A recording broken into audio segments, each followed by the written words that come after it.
importante para todas las personas tiene que ver con el diagnóstico, con este journey clínico. Doctora, platícanos por favor, ¿cómo es el proceso de diagnóstico en las y los pacientes? ¿Qué se requiere? O sea, ¿qué estudios son los necesarios para que desde tu área se pueda llegar a un diagnóstico certero y sobre todo se acorte, ¿no?, este tiempo de incertidumbre e impas? ¿Y cuáles son las necesidades clave que deben de existir para que todo fluya como debe ser? Muy bien. Del diagnóstico me la pone un poquito difícil porque depende mucho del caso, o sea, de la enfermedad hemato-oncológica en este caso. Pero yo diría que los esenciales o los más comunes, si tratamos de mencionarlos, sería la biometría hemática, un perfil bioquímico de 24 elementos, en algunos casos estudios de imagen como tomografías o PET para los linfomas, y estudios de la médula ósea. Es algo que quizá no hemos platicado, pero estudios de la médula ósea, pero se pueden hacer rapidísimo. Realmente el tiempo de diagnóstico, afortunadamente en mi enfermedad, cuando no requerimos estudios de patología, es corto, puede llegar a ser en una semana nosotros ya tenemos todo lo que requerimos. Si hay estudios que se tienen que hacer más especializados de inmunohistoquímica, de patología, quizá nos llevemos un poquito más de tiempo, un par de semanas quizá, pero los casos casi siempre pueden aguantar ese tiempo. El caso, por ejemplo, de las leucemias agudas, sí, como les comentaba, es un proceso que puedes hacerlo súper veloz, desde la primera sospecha, biometría hemática, consulta, revisión clínica, aspirar biopsia de la médula a la brevedad, en un día, 2 días ya tener todo ese resultado. En cuanto a el tiempo, pues es eso que comentábamos, quizá 1 semana, 2 semanas en el peor de los escenarios. Eso sería lo más tardado que podríamos tener.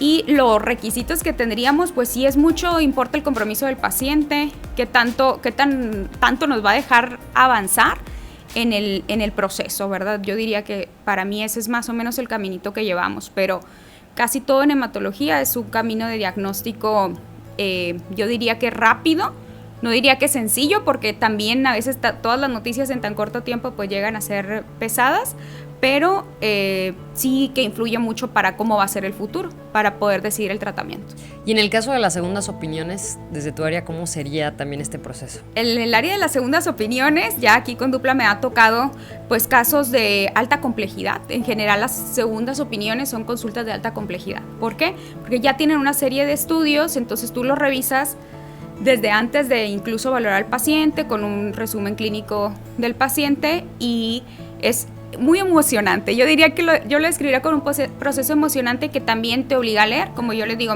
¿qué hago yo? Ok, bueno, mi impresión es esta.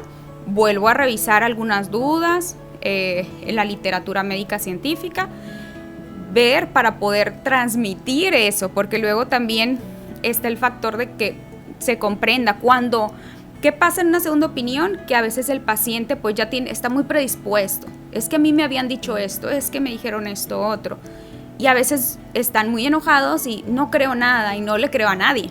Entonces tenemos esas aristas, ¿verdad? De que o me habían dicho esto y tú me estás diciendo otra cosa totalmente diferente, o ya no le creo nada a nadie. Entonces, ¿qué es importante?